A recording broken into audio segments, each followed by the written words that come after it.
on a cult.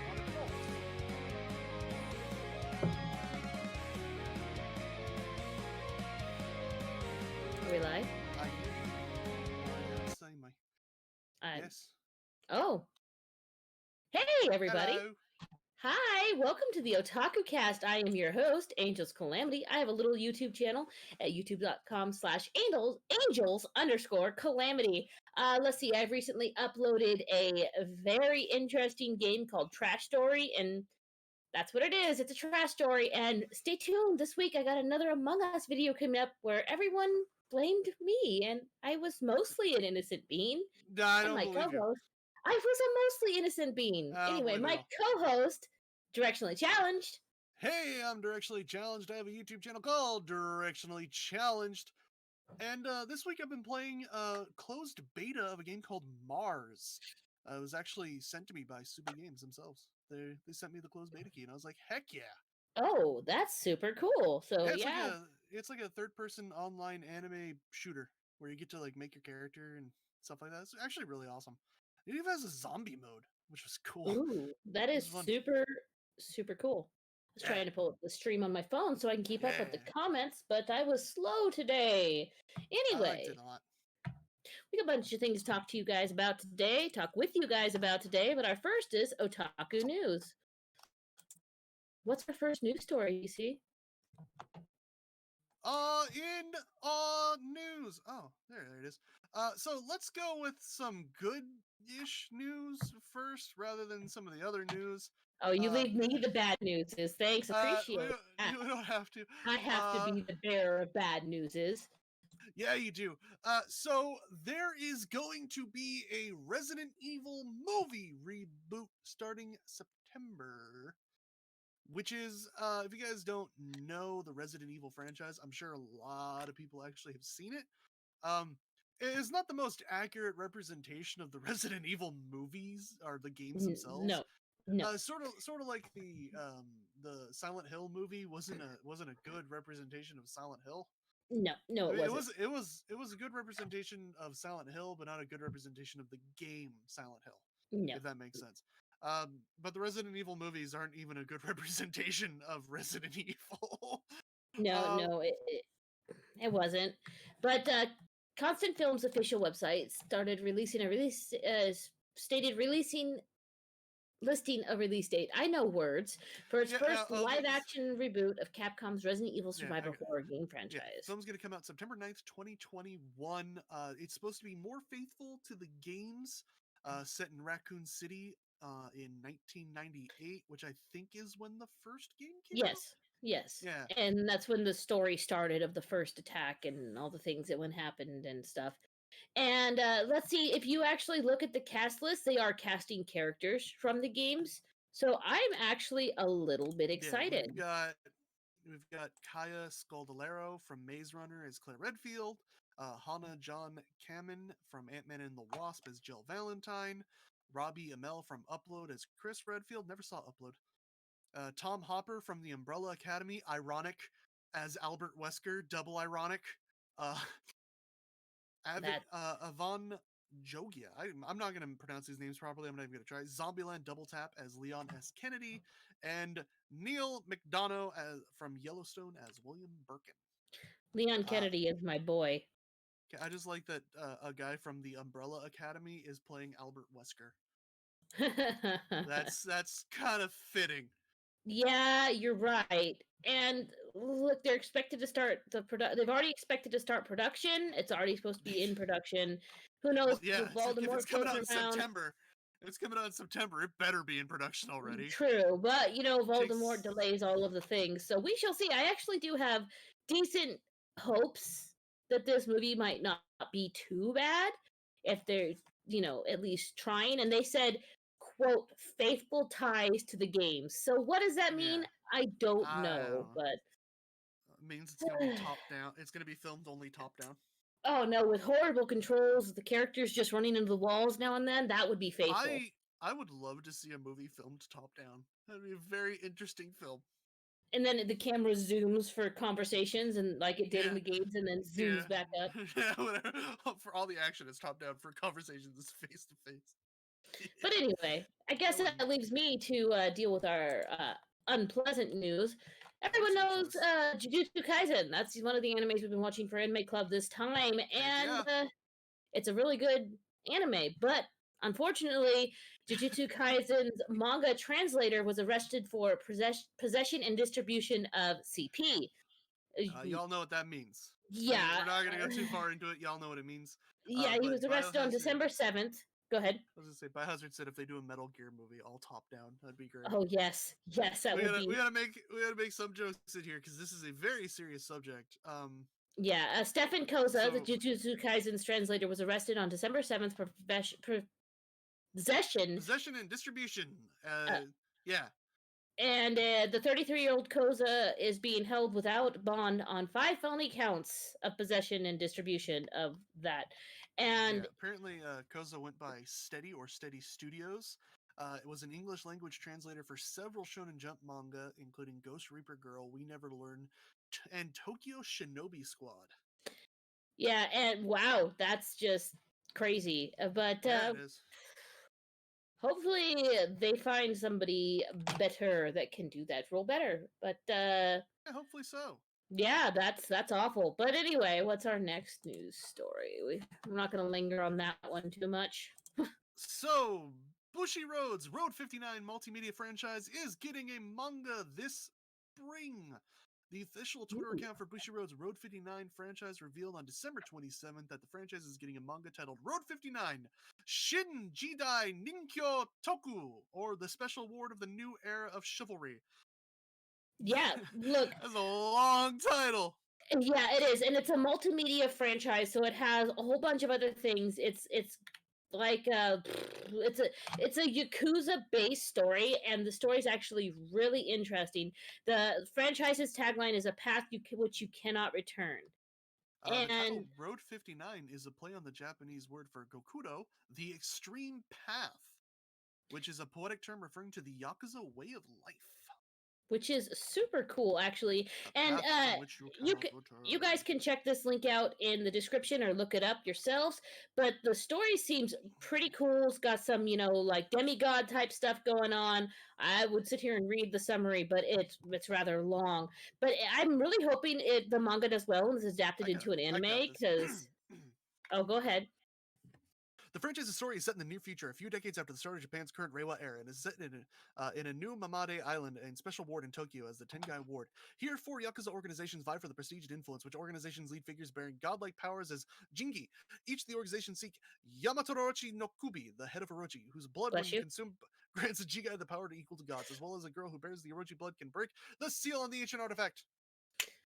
What about Jinki are individuals who have passed their supernatural powers from sire to successor since the age of myth. They pass their power to chosen successors with their siring, offering their blood in a cup in a formal ceremony. In the past, they have made their mark on the secret world by slaying mythical beasts and performing incredible feats on the battlefield, and have sometimes clashed with each other in the shadows. As the ages pass, they adapt their form to the times, and today they operate in secret society's underworld. With ancient powers able to bend the rules of space and time, they are demigod-like beings. So basically, they became the underworld of Japan, which is the Yakuza. Yeah, but it looks pretty cool. I'm so down for it. So I hope. I love any game about Yakuza. See, I saw this news story. I'm like, DC's gonna like this. DC's gonna really like this. I have a weakness for the Yakuza. So you'll have to tell us what you think of the manga when it comes out. Yeah, I'll have to check it out. Yeah, and then if you have Spawn or there is any small human offspring in your life, I'm sure you'll know, especially if they're female, about the miraculous tales of Ladybug and Cat Noir. It was a French series that was adapted onto Nickelodeon and then put on Netflix, and it's like a superhero duo kind of thing. But what's even cooler is they're making a manga for it. It's inspiring a manga adaptation that will launch in the March issue of Monthly Shonen Series in January. So this month. I never watched it because it was really, really terrible CG. Yeah, look, it's not for me personally, but I have nieces that are completely and utterly into it and quite enjoy it. And I've also heard adults say the show is good. So, I mean, cool. Yeah, But it's you'll like it. The fourth season is slated to premiere in France in September. It will also stream on Disney Plus and Shout Factory, and that's for the regular CG animated series. But they are making a manga from it. The 26 episode series follows two junior high students, Marionette and That's the Adrian. The Yes. Nickelodeon version, just so everybody remembers. This is not the manga version; it's the Nickelodeon version. No. Chosen to save Paris from evil wrongdoings of a mysterious supervillain. The storylines and adventures are rich with friends, family fun, secret identity, transformation, villains, fashion, creativity, and more, all within the spectacular backdrop of Paris. It's like The Incredibles, but in Paris. And a little bit of magical girl. Well, I say, well, because superhero. Magical girls are like the Japanese superheroes, whereas this is more actual, like Americanized superhero. Yeah, You know you're right. You're right. You're right. Also, technically, Power Rangers. Power Rangers. Yeah, I'll give Power Rangers are magical boys. No, there's female Power Rangers. True. But the show was more aimed toward boys. But you're right. Yeah. You're absolutely right. Yeah, it's very true because it's a lot of armored people fighting and robots and mechas. But look, when I was younger, I watched Power Rangers, so it's no gendered gatekeeping here. Enjoy what you like. That's what's great about Power Rangers. It really is for everyone. It's just whoever likes that stuff. I remember the original Mighty Morphin Power Rangers when it first was popular. It's Morphin time. God, I love that. It's so about it, man. My husband and my kids were watching it the other day, and it's so cringy now. It really is. Hey, it's still. I love it still. Like the one dude was playing a flute with a mask on, and the flute was. All right, look. You leave Tommy out of this. You leave the Green Ranger alone.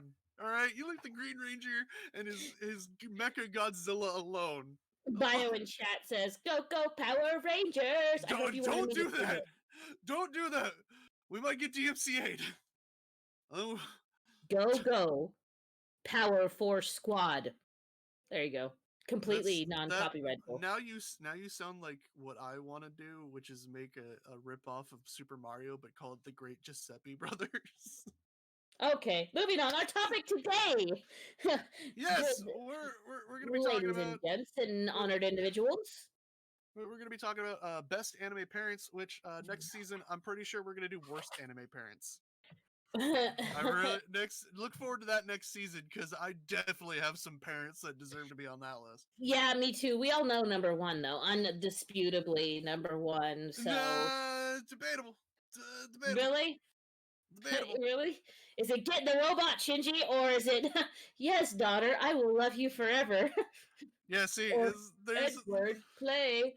There's a lot of really bad parents out there. But okay, there is more bad parents in anime or missing parents in anime than there is good ones. But there are some really good parents out there. We're talking about parental figures. Period.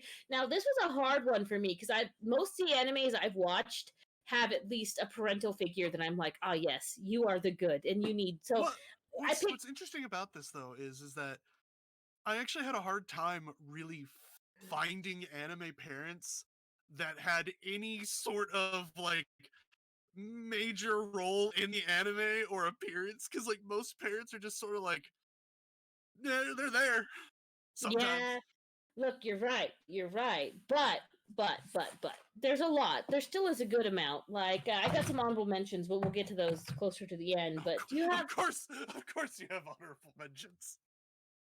Don't you at me like this, DC? Don't you at me? Okay, what's your first one on our list today? If you guys remember earlier, I think it was even this season, I discussed watching Misfit of Demon King Academy. Mm-hmm. If you remember that, so I'm actually going to bring up Gusta and Isabella from Misfit of Demon King Academy as the human parents of the reincarnated Demon King.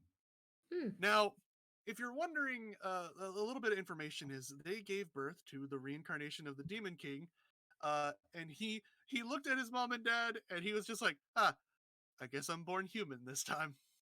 And immediately ages himself up, and they're just like, oh! So canonically in the series, the character's a month old.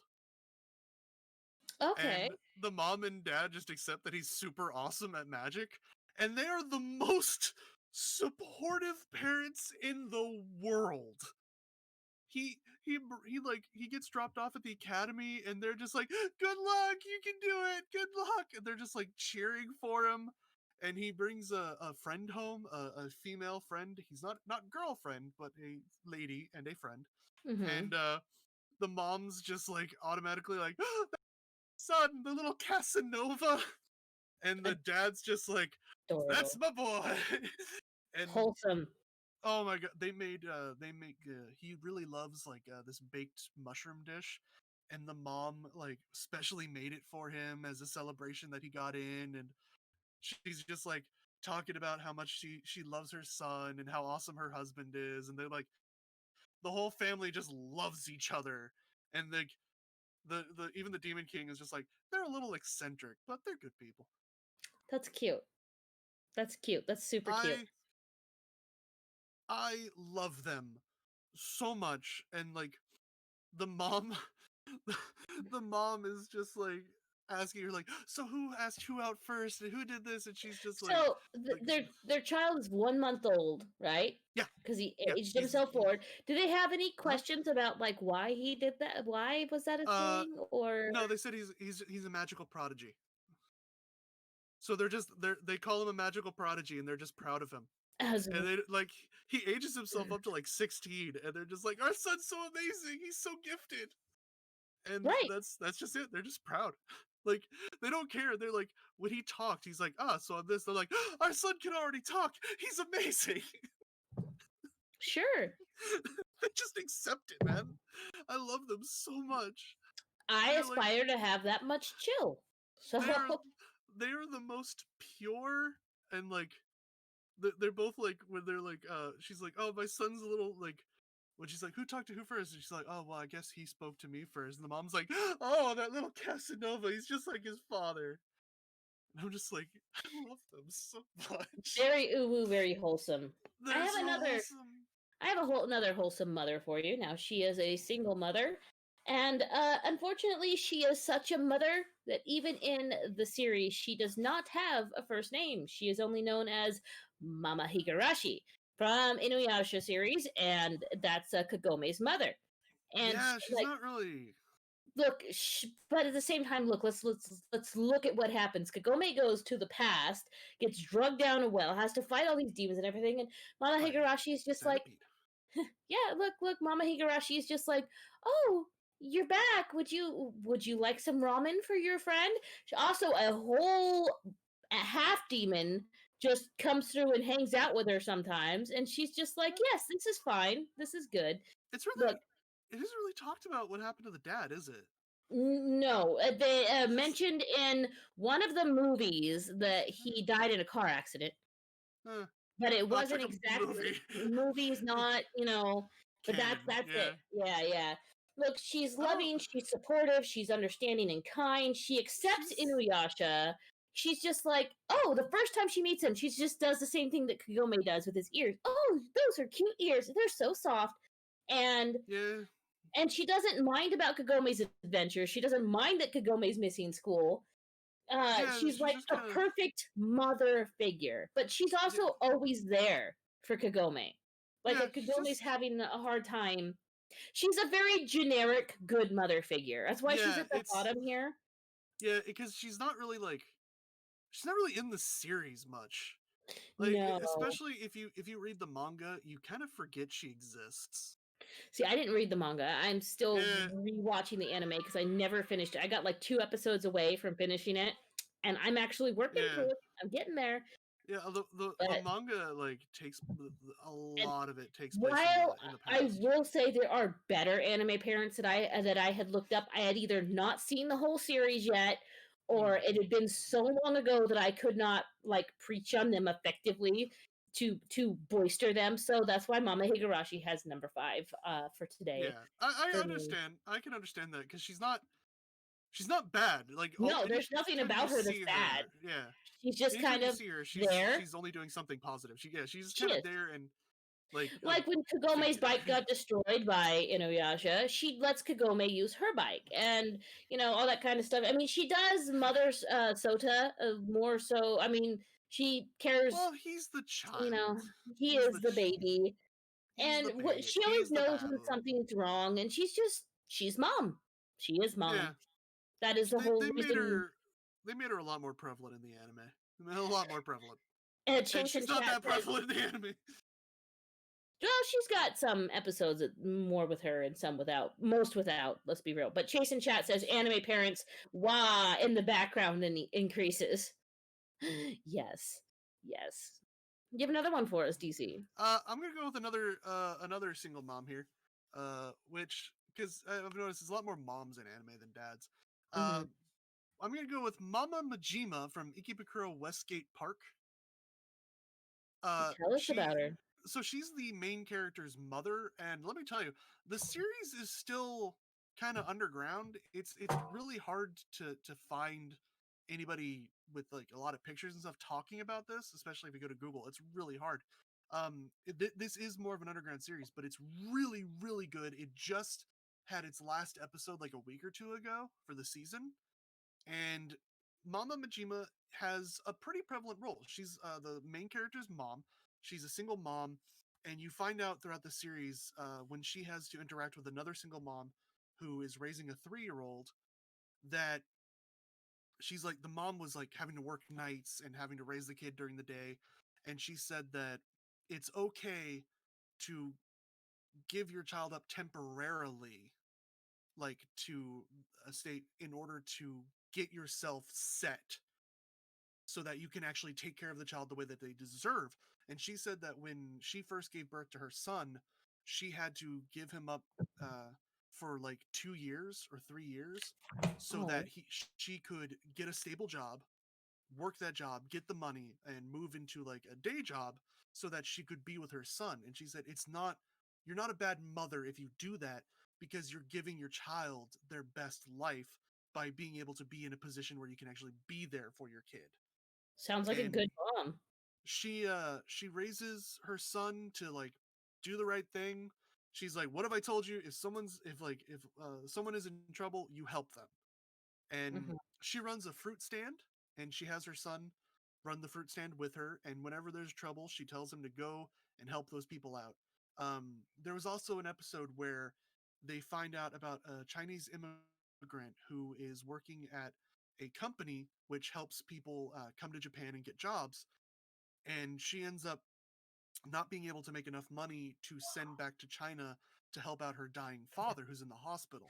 Oh, And so she's actually going to get kicked out of the country due to like a bunch of stuff that's going on.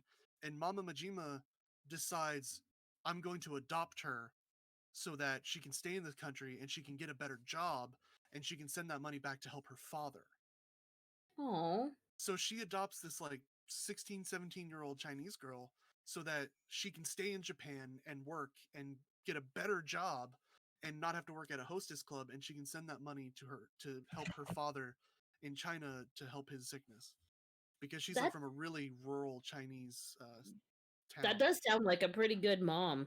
Yeah, she's like throughout the series you learn about her, and like she's very human. Like I said, she had to give up her child when she was younger in order to get a better job and like be stable for her son.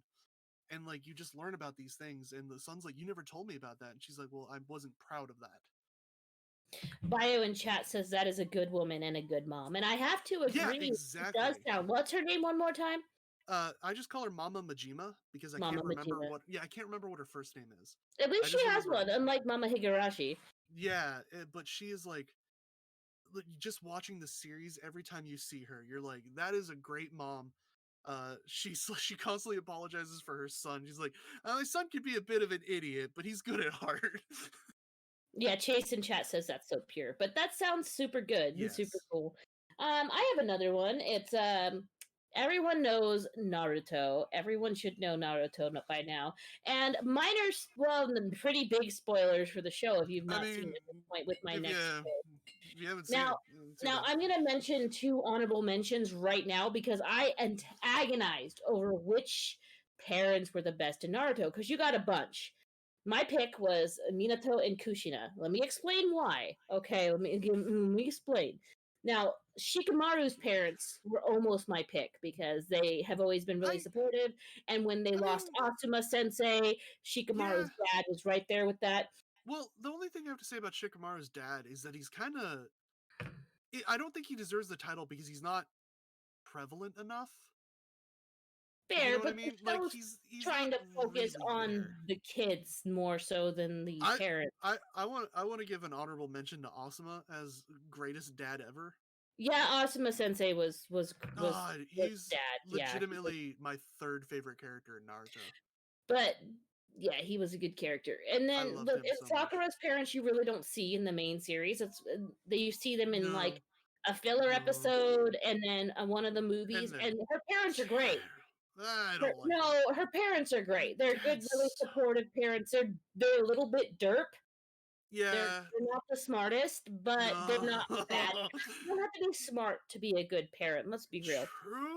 true. But I chose Minato and Kushina because of the fact, even though they were only parents for one day, they Yeah, sacrificed everything to save Naruto. Everything. And not only Naruto, to save their whole village, their ninja way of life, to save everything. And not only that, they left parts of themselves inside of Naruto to help him as he grew. They had thought ahead yeah, that far to be like, we need to do this to help our boy become the man we want him to be. And later on in the show, when things start getting really hype, you have these moments where Naruto does get to talk to his mom and dad and meet and know yeah. them for the kind of people that they were. And if Yeah. they would have lived, they would have been great parents. Oh yeah, I really enjoyed those moments where Naruto actually gets to meet his dad and uh I mean spoilers, he gets to fight with his dad at one point, and that was Yes, like that that was really wholesome, really good. I really did like Minato as a father, and Kushina was she was okay. she was I very mean she had like a stereotype, like very she Sakura, if you will, very hot yeah tempered. And yeah look, she was also still very loving though, and I think she would have been a yeah very good mom. She would have been just hard enough on Naruto to push him forward, but yeah. loving enough to give him the support he I needed. yeah, I have my own biases against that kind of mom. I won't go into it, but Or that sort of that dad. character type in general. Yeah, You know, yeah, Hammer but that Girl and Jujutsu Kaisen. I like her. I like her a lot. I like it, but I don't really like it as a mom. If you know what I mean. Yeah. That's not really a good type to be a mom, but No, you but know, I love Minato as a dad. Like Minato, yeah, he's best. Minato is One of just the best dads there is. Not he's the best dad, but one of the best dads. like he's just so pure. He really Even is. even when you see him throughout the series, like every time you see like Like Kakashi's memories of him, he's just so spoilers for pure. like Endgame Naruto. He comes back, he gets resurrected, and under the resurrection spell, they are supposed to follow the orders of the one who resurrected him. Yeah, There has but been other Kages that could not overwrite the spell. Minato's like, no, I'm not going to listen to you, and does his own thing. Like, nah, yeah. he just, I'm not going to fight on your side. I'm going to go help my boy. Well, My boy.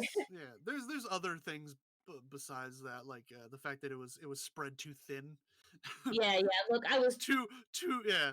But just, yeah. it was a really nice moment where he sees his son and he's like just so proud of him, and you He's get like, like a real Maze Hughes vibe. yes, you do. Yeah, Yeah, yeah. but just good guy all the way around. Oh yeah, There's nothing it's bad to say. I mean, like they made very some foolish wholesome. choices building up to the day Naruto was born, but you know what? Still good guy. Well, even their choices up to that moment, they like Minato always tried to do what he viewed was the best.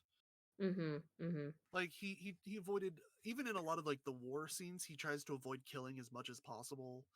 Like he's just Bio a in really chat Bio in chat says it makes me cry. Me oh too, man. yeah no he's really well written, and that's coming from someone who thought that Shippuden got really badly written at points. There's some real Like bad writing at points, but points, but yeah, Minato and Kushina's storyline is really well written. it's good. It was an example of what the series could have been if it was As long applied as we to don't all see of them. that swing anymore. The swing got more screen time than Chino did, I swear. I just disappointing. Yeah, anyway, what's your next one? Let's go to a single daddy this time. Let's talk about a single dad. Tell us your single Ishin daddy. Ishin Kurosaki from Bleach. Come He was on. almost on my list. He's Come in my on. honorable mentions. Here's the He thing: is. is I never finished watching Bleach, and I googled to remember his first name, and I had an instant spoiler, and I went nope, and I closed the Yep. tab, and that was enough of that. Yep. So, I'm do I gonna need I'm to get gonna my spoiler blanket? just accept the fact that um I'm not gonna go too far into it, but Ishin Kurosaki uh was a Shinigami. I'm not going to Mm, go too far into what it was, but that's where Ichigo gets his powers from. mm. And Ishin Kurosaki essentially gave everything up for the woman he loved, and that was Ichigo's mom, who ended up dying in a hollow attack. If you guys know, even the beginning of the series, she died in a hollow attack because it was going after Ichigo. And Yeah, the more you learn about that, it's a lot sadder and a lot more wholesome.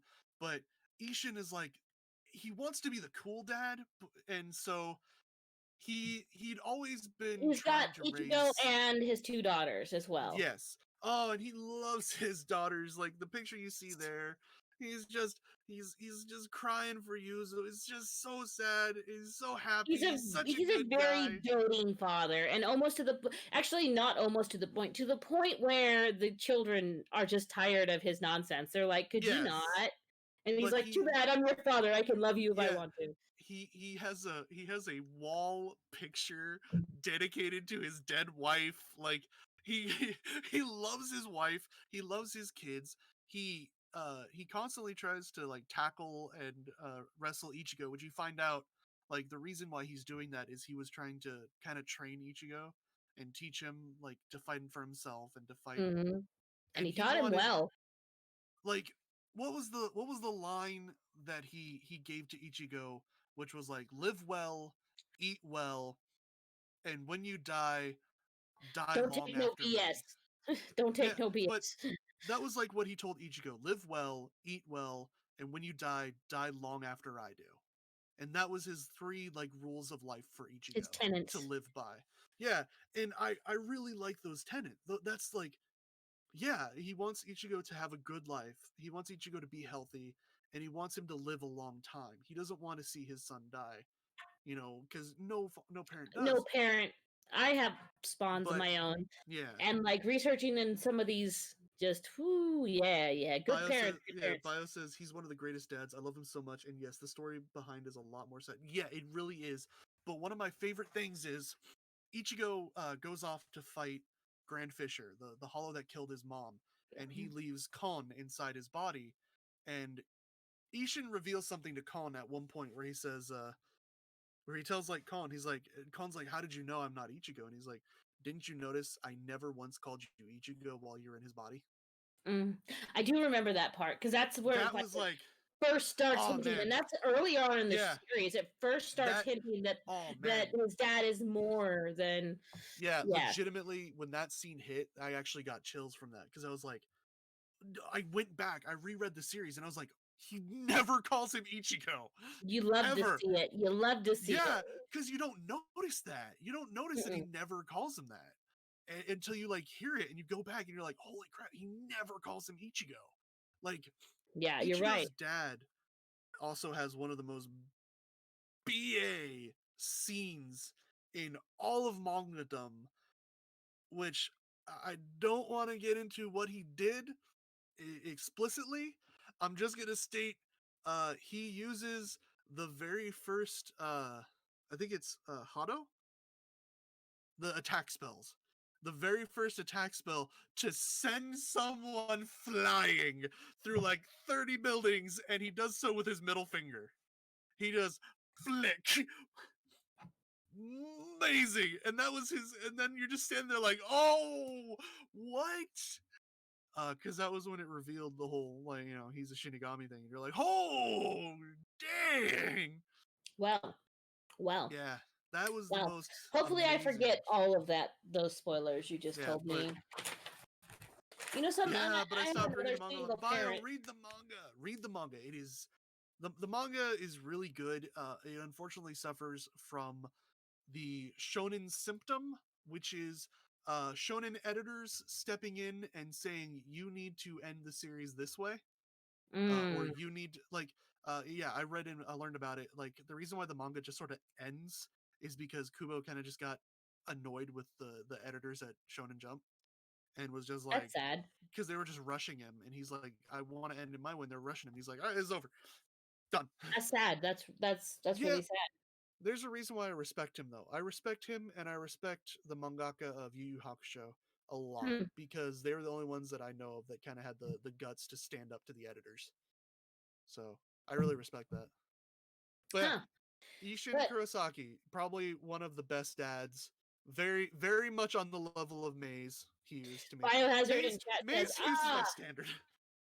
Bio in chat says, I was so close to the end. Read it, finish it off. It's really good. But yeah, Maze Hughes is my standard. That's like that's what I judge all anime fathers by. how close to Maze Hughes can you get? Look, that's a good standard. But I have another one I want to talk about. Another single parent is Inko Midoriya, Deku's mom from My Hero No, Academia. Yeah, no, yeah, no, yeah, no, yeah, no, yeah, no, yeah. no. We're talking about her. Yes. Yeah, the terrible mom. No, she's a good mom. Oh She's yeah, so good. Look, she made a mistake. Okay, hold on. Let's not get into that just yet. She's a loving mom, and she's a Was doting mother. She cares a was yeah. lot for her son, That's true. and look, if those were the rules of the world, that if you had that X-ray in your foot of your foot, and that means you don't get a quirk. I mean, Isn't that weird? Isn't that yeah, really freaking weird? And that like, could be a whole topic on its own, discussing the yeah, rules of the world of My but Hero okay. Academia. Here's my thoughts on that though. I do want to discuss this just real quick. Um, wouldn't wouldn't that mean that everyone like at the school, because you get the medical information, like wouldn't teachers know that he had that missing bone or he Oh, had I'm that sure. bone? I mean, when you get This seems uh, odd. Also, why is it like what? This doesn't make of sense all to the me. things, because of his toe bone. But anyway, Yeah, it makes no sense to look, me. it. If it was my child, I would have not crushed their dreams. Like, no, you can't do it. Yeah, But no, that's the thing to me but is but that she didn't want him to grow up his whole life and do and aim for the thing and become well, disappointed when he couldn't. let Because let me let's be real, yeah, if he didn't have a quirk, he would not have made it across I don't from that I, interest I exam. don't He think would so. have probably died. I don't believe that for one reason. You think he could have made it with a quirk, without a Without quirk?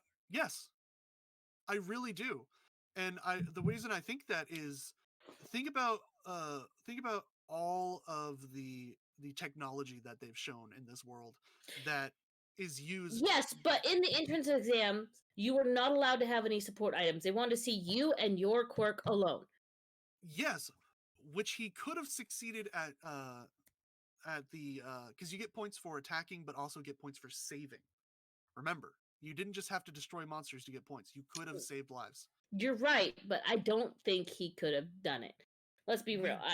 We well, What he everything he did in that exam was pretty much done without using one for all anyways. But if it would have played out the way that it did, and would it have played out that way? Because he was I heading into that hoping that well, the quirk transfer worked and he had All Might's power in there somewhere. He headed into it thinking that, knowing that. Would he have headed into it in the same way? Probably well, not. Like butterfly I effect kind of stuff, cause and effect. I think he would have because he tried to save Bakugo without a quirk. Like he still Yes. wanted to be a hero even though his mom constantly was like just trying to destroy that dream in him. I Chase think in that chat has a point that no one knew that you could get points for saving. They only publicly yeah, announced. But but I mean, who's to say he couldn't have figured out like if he was a more if they embraced the fact that he's an analytical person, who's to say he couldn't have like used that to his advantage? Like that's but one there's thing. been no one else that's been quirkless, no matter how good or Yeah. good not they may be able to be. The Well, administrative staff probably would have looked at his papers, like even if he did excellently and got all the points required, they would have been like, no, he doesn't have a quirk. He cannot be a who's superhero because that's the way this. That's all the villain's well, motivations is the fact that people put so much emphasis on the quirks and the quirks power. Everyone would have just went no. Like let's be real there. yeah, but there's the thing is that there are people that have still been heroes while quirkless.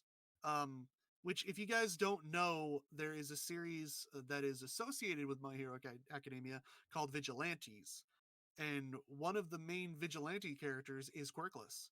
But that's a vigilante. It's not a sanctioned hero through the government. No, but Jason, my Jason, point stands. Chase in chat said also she admitted when she was wrong. I grew up with my mother and father putting me down for my identity, but now they accepted it and they admitted they Yeah, were wrong to do that. That's well, why Iko is on this list, is because I she knew she did wrong by her son and she my apologized. And yeah, they have my a very problem with good her relationship. my problem with her is, though, that she continuously falls back on it. Like, she continuously falls back on wanting to pull Midoriya out of the school. She Because continuously, like, that's her falls son. back. She wants to keep him Yeah, safe.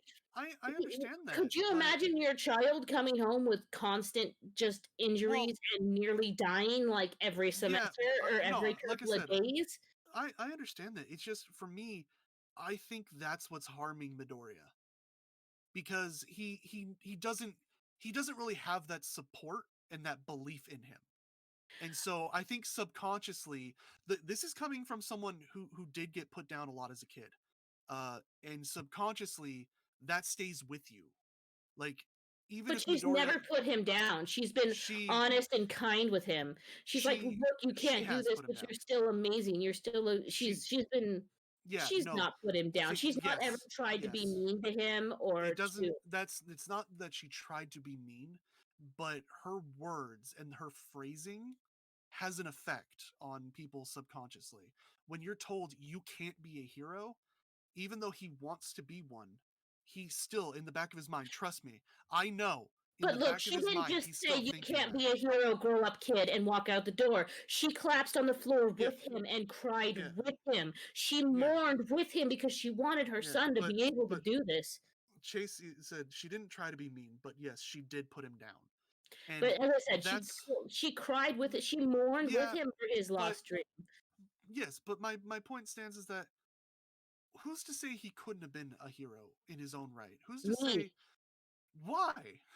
I just What? gave you all my reasons. The Well, pro not heroes, yeah, like but not even every All quirk is Might a at strength first enhancement quirk. glance at Deku, even for what he did at first glance, even for the way he was at first glance, was like, sorry. Even All Might was like, no, you can't be a quirk. And here's the thing: is All Might was a quirkless kid. Yes, and that's why I think All Might is wrong. I think, in all honesty, Deku's mom is the reason why Deku is having such a hard time.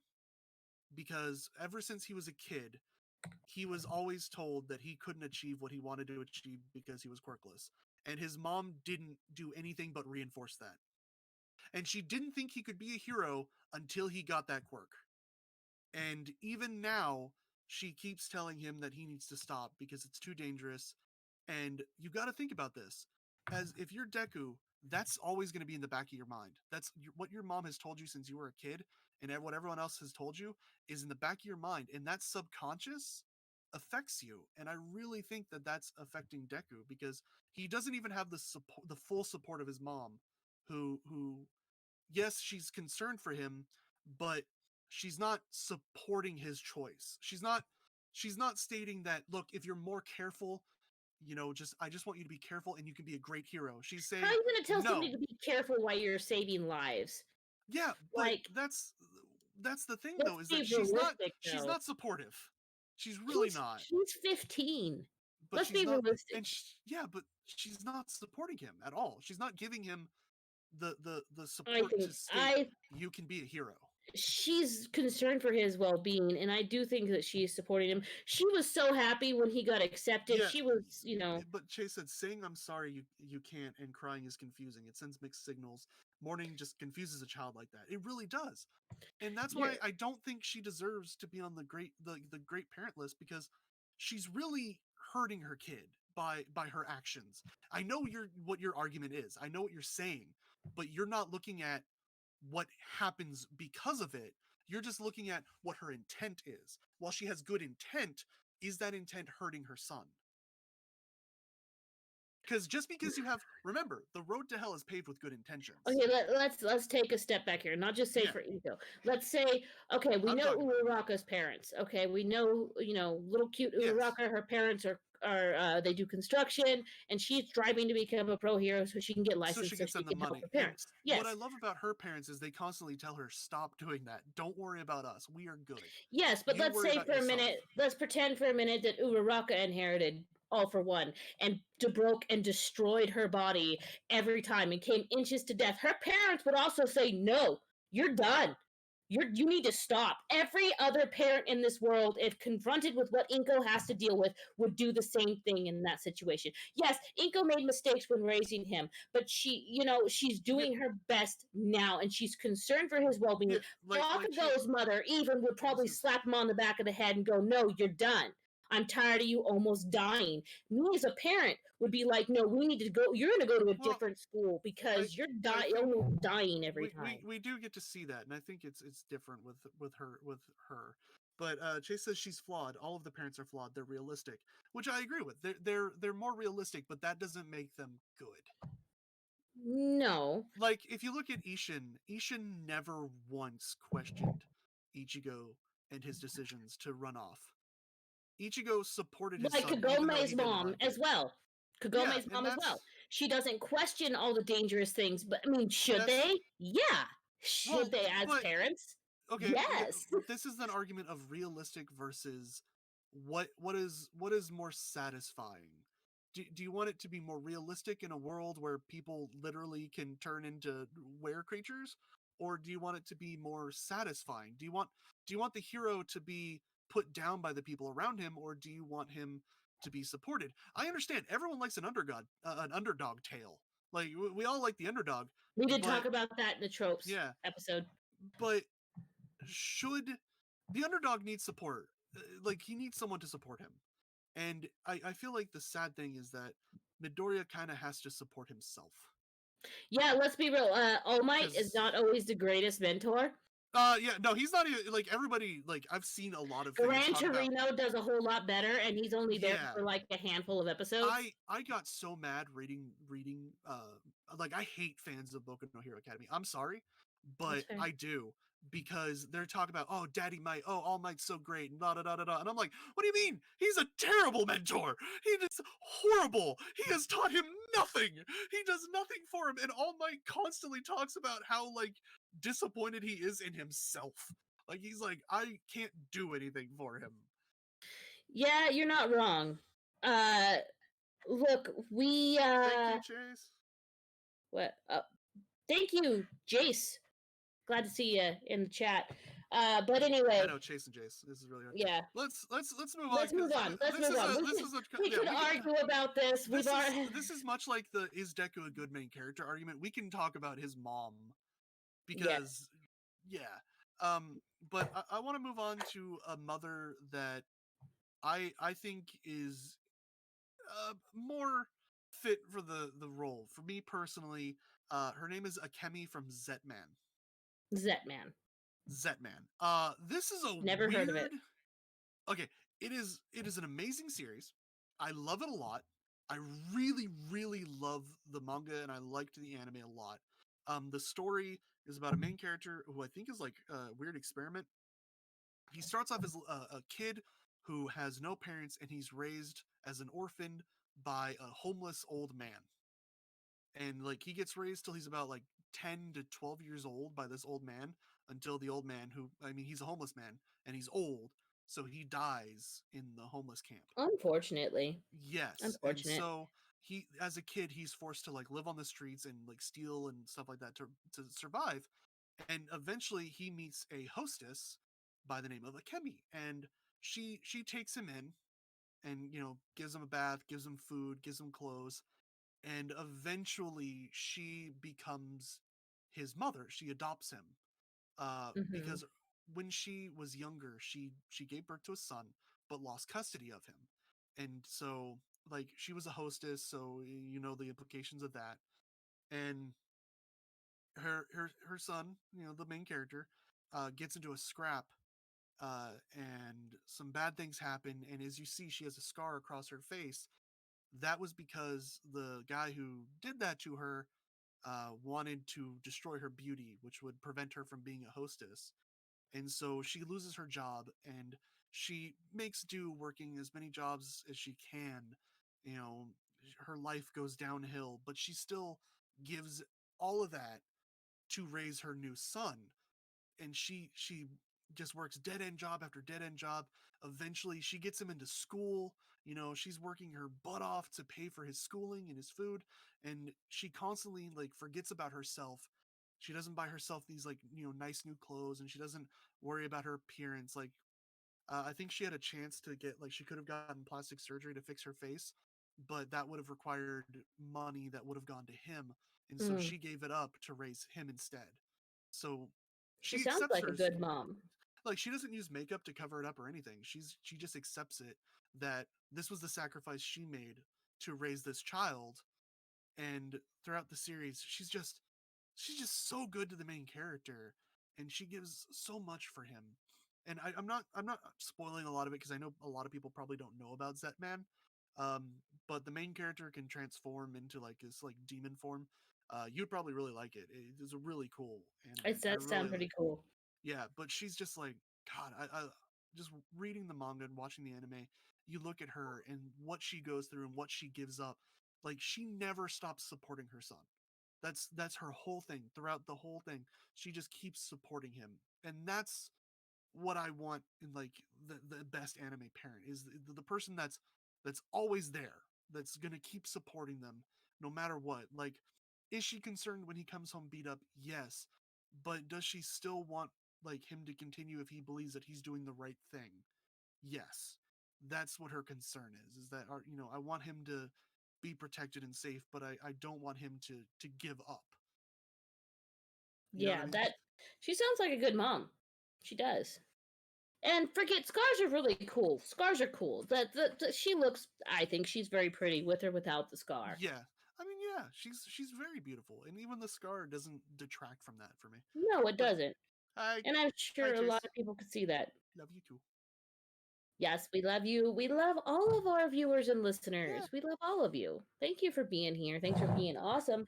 But I have my next one, which look, DC's not gonna like my next my me putting this one under my last one. Okay, this one is no, clearly no, no. gonna go under my last one, and this is Maze Hughes and his wife Gracia, but Maze Hughes from Mace Hughes is the greatest father in history.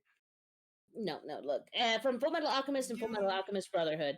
Look, he's loving, he's doting, he's a braggart, he's devoted, he shows off and constantly praises his daughter Alicia and his Mace wife. He talks about his wife Mace too, but you know. Hughes is the greatest father in And look at history. that image. Look at that. Just look That at if you can see. There's an that image man, of this man cuddling his adorable little girl, and he's just so happy to be there. He's that just so that happy to be man there. has never once been sad or upset at his daughter.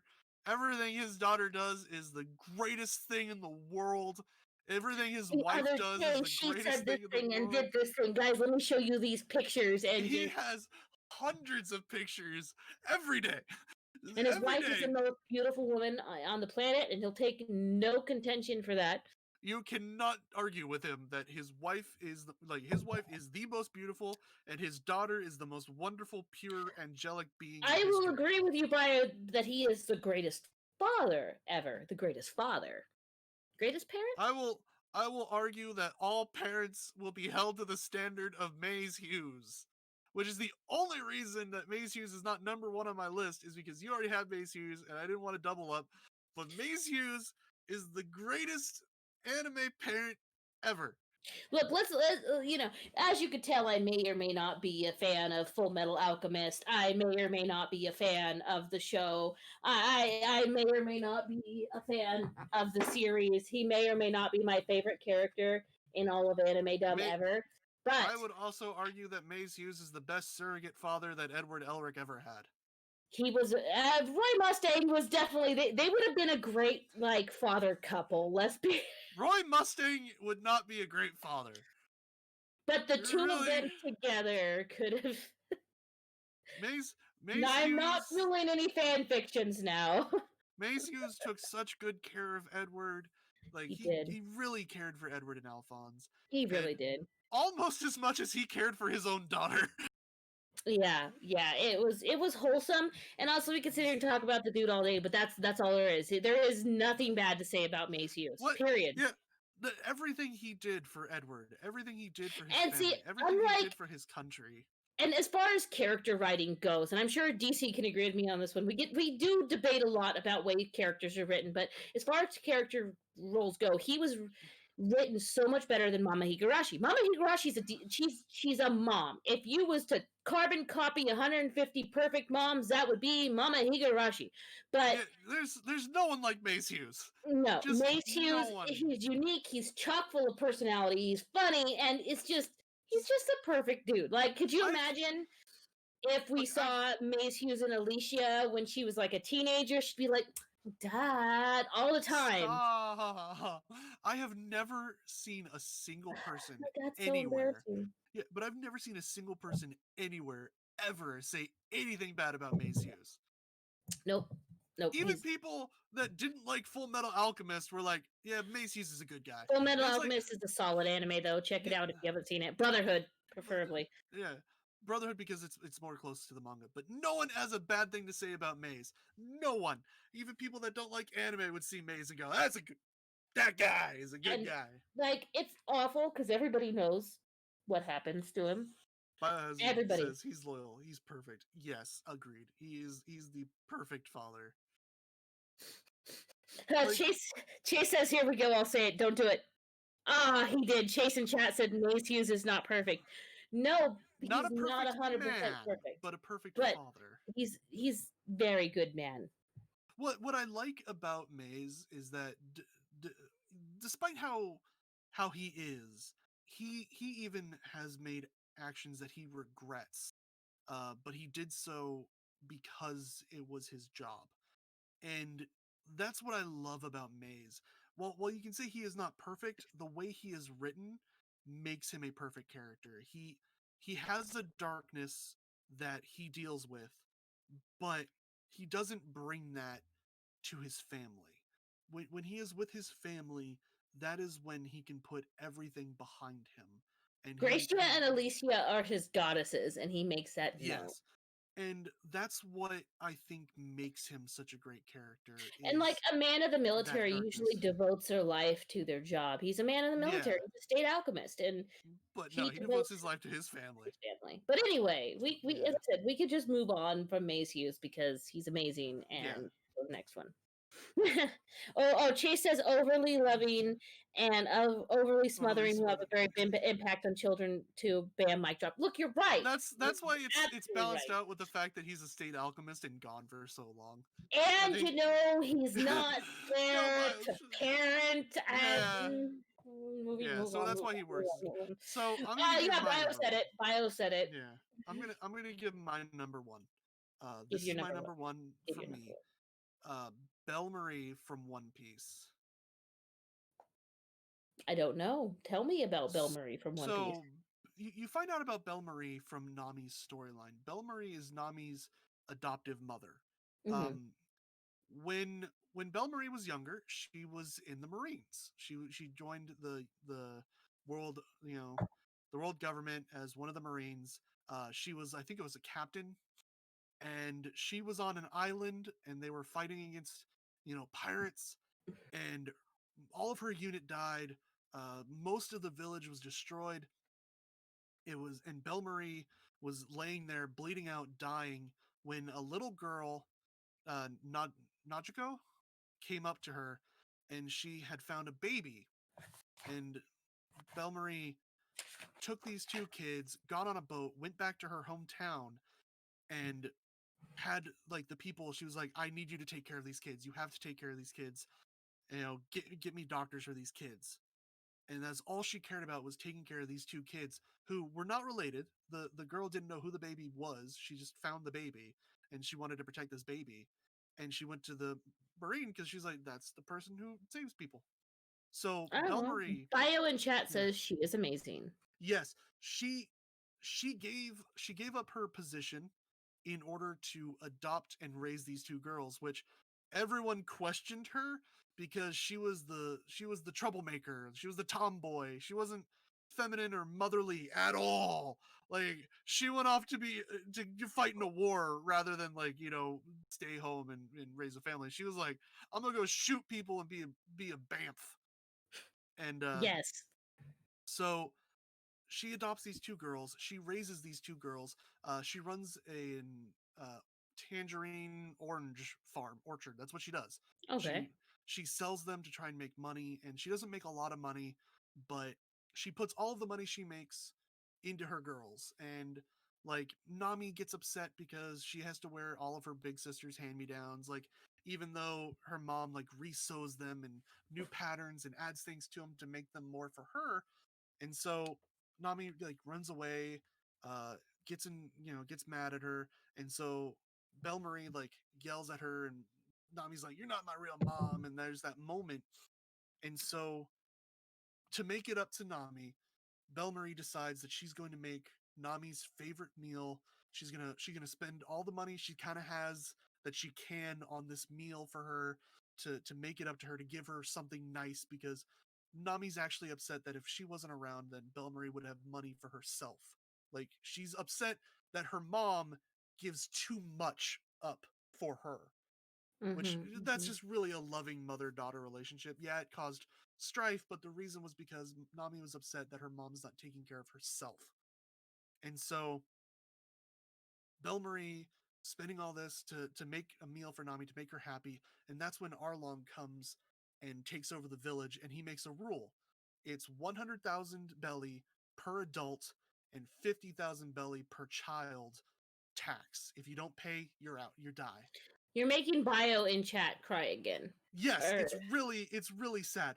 So Arlong ends up seeing there's smoke off in the distance from Belmarie's fire that she's using to cook this meal.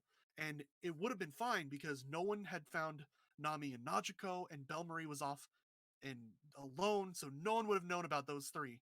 And they could have just left the island. But Belmarie wanted to make this meal. Arlong comes to the house. Belmarie kicks the door down, tackles him to the ground, puts a gun in his mouth, and she's like, I used to be a Marine, you know? And I'm just like, yes, she's a Bamf. I told you. But Arlong bites the gun, and he's like, oh, why are you doing? What are you cooking for? And the kind of leader of the village is like, oh, she was making a meal for me and her, right? We were gonna have a meal together, right? Wink, wink. And he's like, how much money do you got saved up? And she's like, oh, I've got 100,000. And they explain 100,000 per adult, 50,000 per kid. And the or guy's just like, just say it's for you. That nobody knows about the daughters. He's like thinking, come on. And she's like, oh, that's perfect. I'll use that for my two daughters. And the daughters like come up and they start crying. And the dude's like, why did you do that? Why did you say that? He's like, you could have lived. And she's so like, what? So if they don't pay, they get killed. yes. So she dies because she says that no matter what, she will not say that Nami and Nojiko aren't her daughters, and gives up her life for them. And And after that she is, says you're not my mom, and just yeah, and Nami's emotional. Nami's crying and saying she's sorry. I didn't, I didn't mean to. It's just you never take care of yourself and this. And Belle Marie's just like, it's fine. You two are my daughters, no matter what anyone says, even if we're not blood related, we share a bond, that's stronger than anything. And she accepts her death because it will allow her daughters to live. Yeah, yeah. Chase says that's so effing sad. It really is. And this is why I tell people that the story of One Piece, if you get past that art, the story is one of the most beautiful and moving stories. Like I'm getting emotional talking about this because it was such an emotional and powerful moment. And Belle Marie giving up her life for her daughter. I like, that's why she's my number one, because this is a woman that took in two girls that were orphaned during a battle with pirates. Their village was destroyed. All of their family were killed.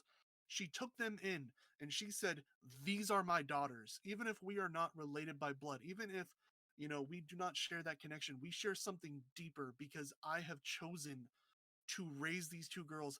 They are my family no matter what. Belle And Marie sounds like a She's very just good like, mom. yeah, And yeah, Bio is still crying. Chase is crying. You made everybody yes, cry, DC. yes, Okay, but you before I can't see bring it. out my top one, which is definitely a rival for Belle Marie. I don't know if better, definitely down to taste. And I've not seen One Piece, so I can't Jeez. speak of it. And I imagine you've not seen this. I'm gonna do my honorable mentions real quick. I'm gonna Yeah, run through them real quick. I promise. Spilled Spirit Alburn from Soul Eater, Maka's dad, great dad. Uh, yeah, ish. Shizuru Fujimoto from Blue Exorcist, good I dad, haven't good seen it, dad. so yeah, I can't talk. Good dad, good dad. Joseph Joestar from JoJo's Bizarre Adventure Stardust Crusaders. Good dad, good grandpa, good guy, good dad. He's All right, double that's fair. dads. Roji Wonka Fukioja from Oran High School Host Club. Very good dad and good mother. If you know the story, you know what I mean. Ishin Kurosaki, Ichigo's dad from, you already mentioned that. I forgot to line Yeah, it off. Igneel from Fairy Tale. Igneel from Fairy Tale yeah, raises, Igneal's and good dad. all of the dragons. I don't know all of them in depth. I've not seen all of it, but all of them did.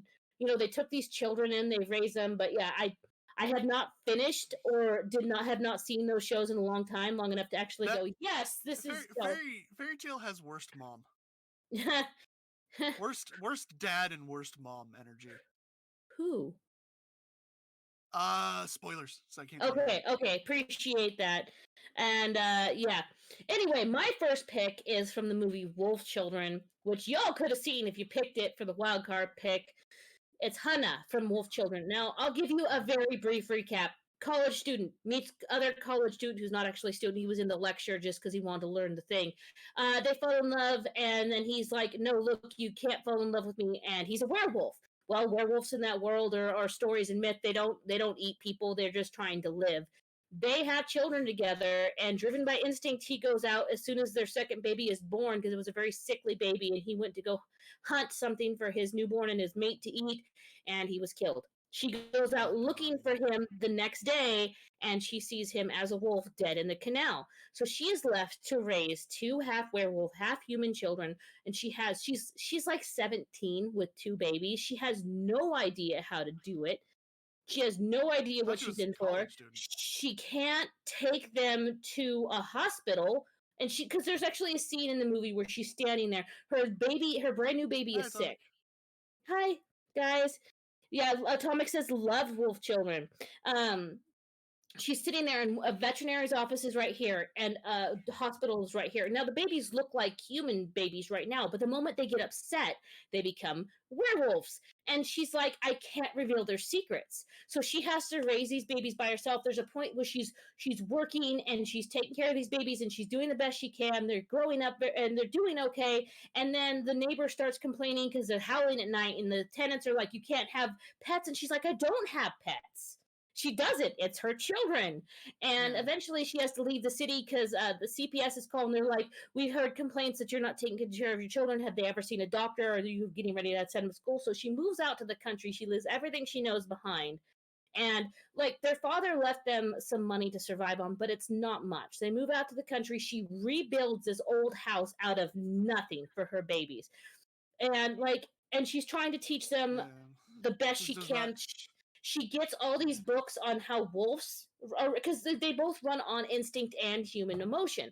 They are both human and wolf. They are both. And so she gets a whole bunch of biology books about how wolves are and how they're raised in a pack and pack dynamics. And she tries to teach them that, and she just has a really hard time balancing both. She has to work, she has to learn how to farm and garden so she can have enough money to feed her babies. She just sacrifices so much for these two. And I'm. go ahead. I'm just gonna say. I'm sure it's a good movie, but God, it sounds boring to me. It's not. It's not. I Yeah, don't. I don't like. I don't like slice of life movies, and look, it's not a slice of it's werewolf. She's raising werewolves. that Anyway, doesn't mean it's not slice of life. and their kids are ravenous. They're always hungry, and they're always like they rip up everything.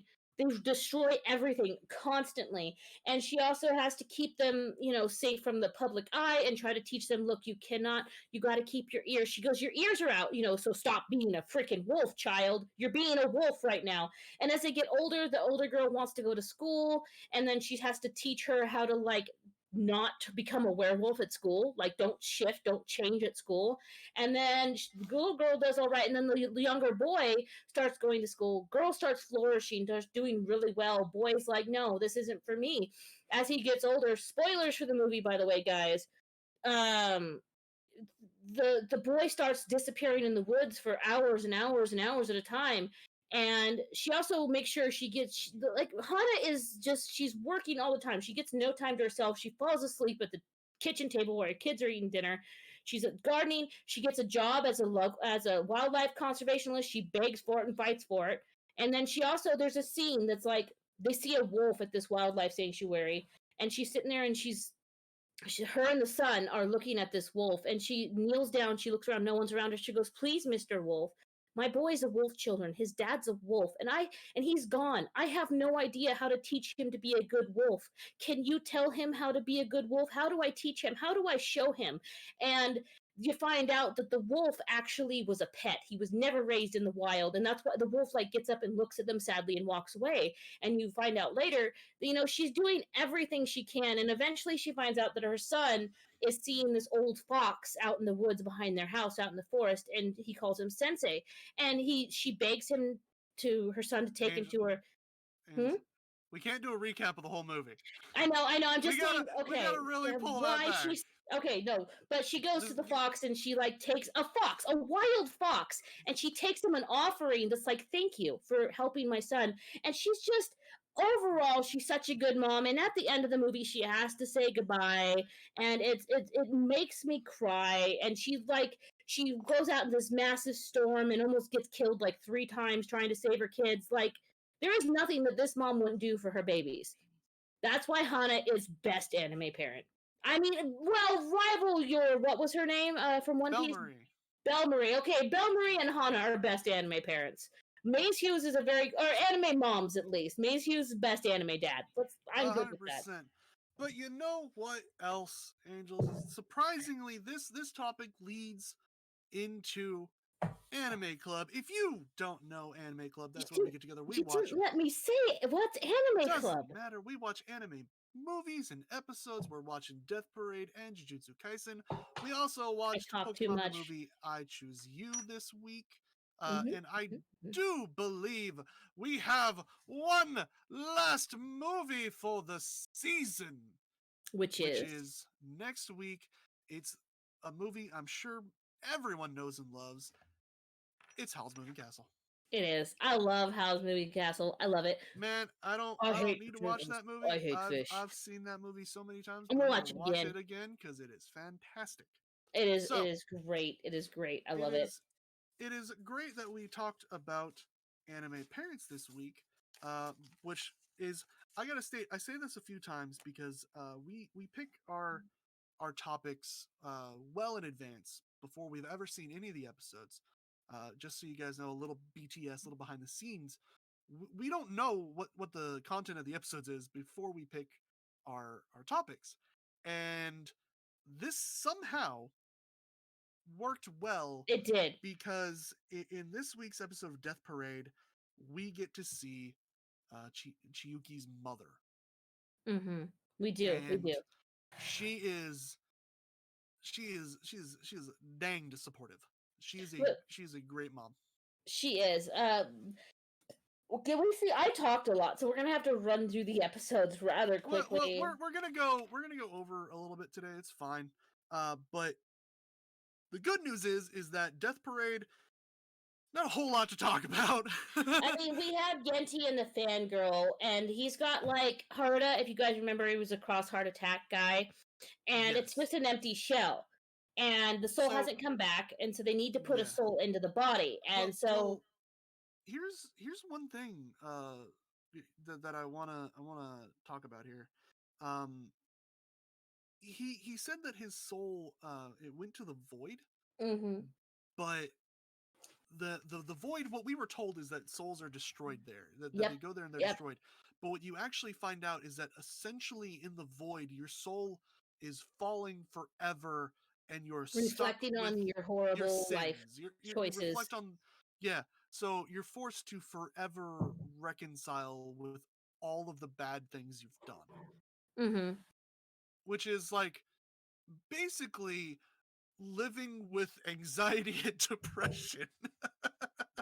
it's, that's every night, baby. That's all laying in bed every night. I mean, DC's void's already like almost consuming him at this point. So, It's fine. but anyway, It's so he fine, pretty dude. much tells her like, we have to have a if we want Haruto's soul to come back, we have to have a We soul have to to, replace his yeah, in the you have to void. throw a soul into the void to Yeah, replace it. and Fangirl offers to take its place, and then he's like, "Oh, you're an idiot. The void sucks." Pretty much. Long story short, it sucks. It's Also, unfathomably reckless, and let's be honest. This was not a you take his place test. mm-mm, This was her judgment. mm-hmm.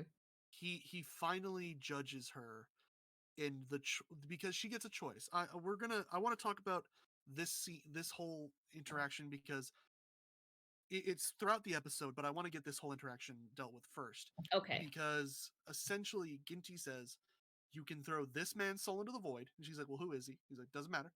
You don't. What It's does a it matter?" picture of just some Yeah, random guy. yeah, and he's just like, what would it take? Who would the person have to be for you to throw them into the void?" And I was like, "That's a good point because it's a test for her. Make your choice. Do you throw this person into the void to bring back Harada, or do you let Harada stay in the void?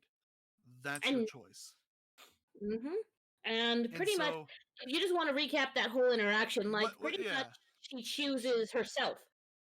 And kind of she from what it seems like is she the implication is she chose to throw away that guy's life to bring Harada back did she? because I thought she was choosing to she throw herself into the void to save Haruto.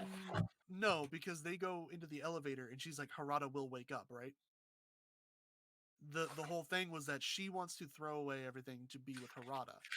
So she's dedicated her life to him, and he's just like, that's stupid. Why He's would like, you "Why would dedicate your you life? do that?" If she goes, "Well, she went on this thing like that. This is my choice.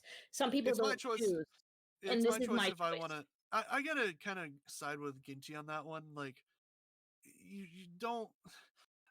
It's a guy who The doesn't. pop idol Yeah, didn't even know she existed until that moment, yeah. until the moment when they did their thing, and they were already And dead at that point. So he hits the elevator. They go down, and you see that the face changes from reincarnation. Boom, void, flips yeah. over, and she's falling. Mm-hmm. She starts like the shell breaks off, and she's holding Harada, and they go into the void. Their souls are cast down and intertwined into the void.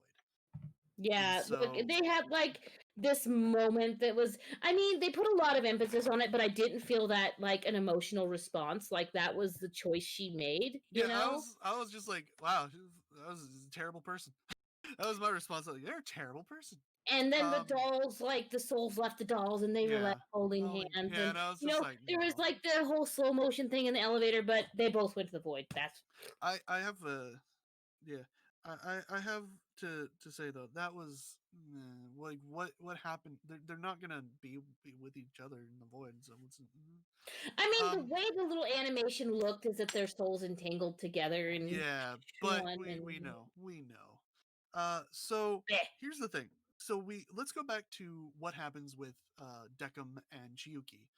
He wants to. We get a little recap of he wants to know everything. Tell me about the skates. She Wait, there was goes. a thing with the painting, though, that what was the Quinn and Nona had like this painting. It was a That was lovely her abstract thing. memories. Was that her That memory? was her That's what I memories. thought, but I was just Yeah. like, Remember earlier in the series we saw them doing the memory replacement thing and there were all those like uh tiles. They were all like paintings and then they oh, get okay, shipped out. okay, okay, yeah, So yeah, yeah. yeah, So so there continue. was that. But she gets her ice skates from her closet and her skating outfit and she starts ice skating. She's all dressed And up, and well, it's kind of beautiful when she comes down. It's it's all dressed up. There's a piano, and Deckham and has a doll even at the piano. Not well, creepy at all. he's always had that doll there. It's always been there. I Always know, throughout but the whole series. you're What right. what I really liked was he even said, "You look lovely," and Yes, it she was did. She very looked nice. gorgeous, She does. and And then we she, get a flashback of her first entering Condecum, yeah, and she knows she was dead. she She knew knew she was dead. she said, "What am I doing here? I'm supposed to be dead." She can't remember how she was dead, how. but she knew she Yeah. was dead. Well, And this why is did sort of she like, come in by herself? yeah, that's the interesting thing, is that there is times where people have come in alone. Like the grandma. Yeah. So she couldn't be judged. They erased her, made her blank, and made what we know through the series. So Yes. she starts ice skating, and he has the doll play the piano, Yep. and the other like dolls clapping for her, and she does amazing. Like, she's an She's amazing ice skater. I don't And remember the fancy names for all the things. no, She's doing flips and but twirls, and it's it's beautiful. beautiful. It's well shot. It's well done, Very interlaced Yuri with. on Ice ish. Yeah, I was gonna say, if there had been another girl, we could have had literal Yuri on Ice. But yeah, but you're welcome. You're That welcome. was an A+ joke there, DC. Thank I'll you. give you Thank you. that.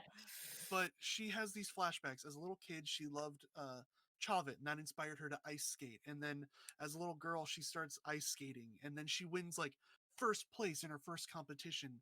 And like, she's growing older, and she's getting better. She's working on teams, and you see that throughout her life, she's been achieving these things, and her parents buy her new skates and get her into these competitions, and they I mean, her parents were very supportive. At least it seemed from the oh flashback. god, every time they talked about it, like, the mom, it was super supportive.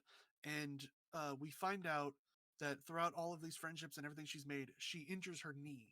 She breaks her knee in a competition, Yep. and she's rendered unable to skate again. And the mom is just there for her daughter, like, hey, I'm here. Like, she's there with her when she's talking to the doctor. She's there with her when she's in the hospital recovering. She goes back home, because she's recovering, and her mom is like there supporting her. She's looking at the trophies, and she's like, I remember when you got that trophy. That was the first trophy you've ever won. She got first place. And she's like, you need to eat. You're hungry. I know you are. You have to eat. It's And she's hmm just so respectful, so understanding, so loving. And that's why I said, this really fits. And just like, the Chiyuki kind of explains to Decum, she's like, I realize that, skating wasn't the most important thing in my life. I know that family and friends were the most important thing to me, but when I lost my ability to skate, I seemed like that changed my perspective. depression. I had lost everything.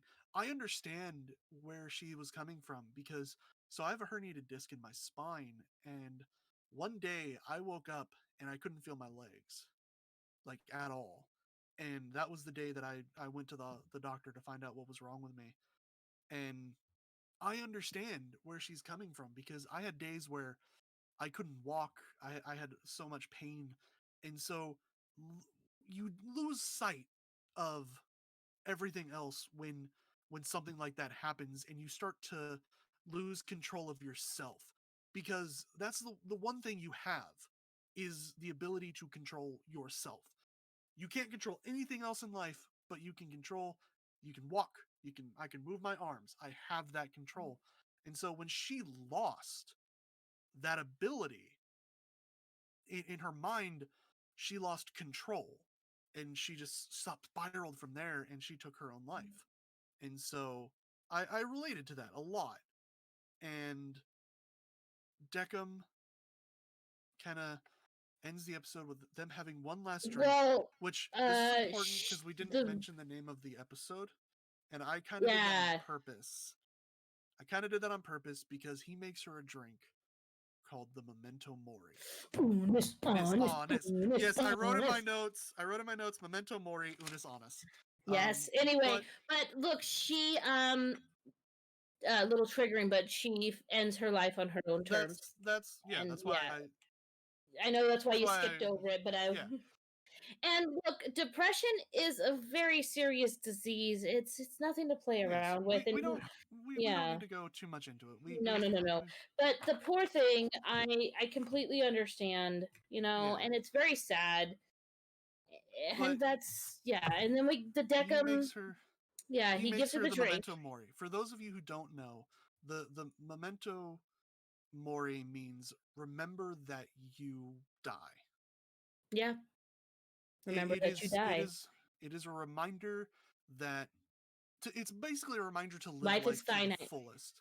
Yeah, to live your life, because in the end, YOLO, if you in will. the in the end, we all die, no matter what, no matter who, and that's sort of the theme of Death Parade. In the end, we all reach the same fate. We all return to the grave in the end, and so he ends up. Let's be honest here. He roofies her because he drugged the drink. He did, and he says, "I'm sorry for this," and Yeah, she falls over unconscious. I and I want to know why. I'm sure we'll find out next episode. But then he's uh like at the elevators, and yeah, you see he the scene lowers in her. the opening From the where opening scene, he she lowers her falls down, down on his and strings, and he's holding her. I feel like that's why he did it. I feel like Could Deckham not say goodbye? That's why I'm well thinking he did it. Is I don't think he can okay. like look at her and say Let's goodbye. let's look at it like this. Remember what happened when the elevator fell for the other girl when she went to the void? How it fell and it was you didn't know, it was shaking and things like that. What if he doesn't want her to pass as that is her final memory? Don't say that. Like, I'm gonna be sad. well, I mean, Why she either way, doesn't no have? matter. Why are we gonna? Why are you saying she's gonna go to the void? No, I'm just saying because like my assumption is if the elevator goes up for reincarnation, it does the same thing. It's gonna go whoosh, and you crumble away and Scary, turn to a shaky, doll. crumpling. Yeah, either way, your body crumbles away to a doll. So I think that it's his last like the last memory she'll have is skating, no matter which way she And goes. them just talking at the bar Yeah, and just, you know. and I think that if that were me, if I had to go up or down, I would rather that be my final memory is that beautiful moment that I had, and I think that I that's think I think she's gonna go to the reincarnation, but yeah because she because really is. Look at how many times she stood up for the little guy and taught Deckham how to feel and taught Deckham that mhm, there's more than just what you see. And I could talk and about that all the whole time, but I also and think that throughout he her just life couldn't she say didn't see goodbye. that. Yeah, I think that's what it I is. think it was a combination of things because he had that beautiful moment where he wanted to understand why she was crying, and he's like, I Mhm. understand you cry when you're sad, but I want to understand why. Mhm. Like, Like why are you that was sad? such a yeah. Why what is like why is there sadness? Like why is there joy? He wants to understand emotion, and in the end, we get a scene where the memory department gets called, and Deckham wants her memories, all of her memories, and Mhm. then we get another scene with Miss Nonna, and she is talking with Mr. Flower, Yeah. Um, and Quinn answers the phone, and yeah, and then that was he super telepathically tells creepy. Nona that what's happening and that she's for and Nona like thanks her and then goes into the house and Oculus is standing inside the house.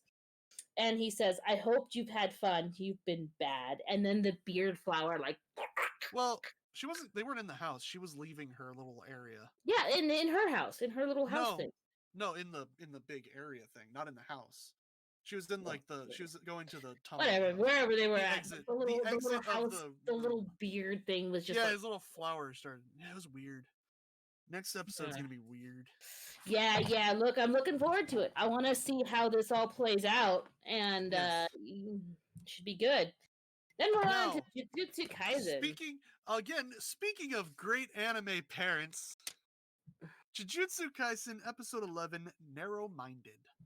Yes, and look, we start right where we left off. It's overtime, Overtime. Oh my god. overtime, and Just they're come fighting. on. Come on. Didn't you just get pumped seeing I that did. It was scene? a good fight. It was a good fight. Just that boom, and you find out that he has a time-based pact. Pacts are weird in the world of Jujutsu Kaisen. I don't fully understand them, I didn't. but essentially he has a pact with himself. Pacts are important because they can actually create more power. Like he's explained previously in the episodes, when you explain your power to the enemy, that creates a pact between you two, which enables you to have your abilities to be stronger against them.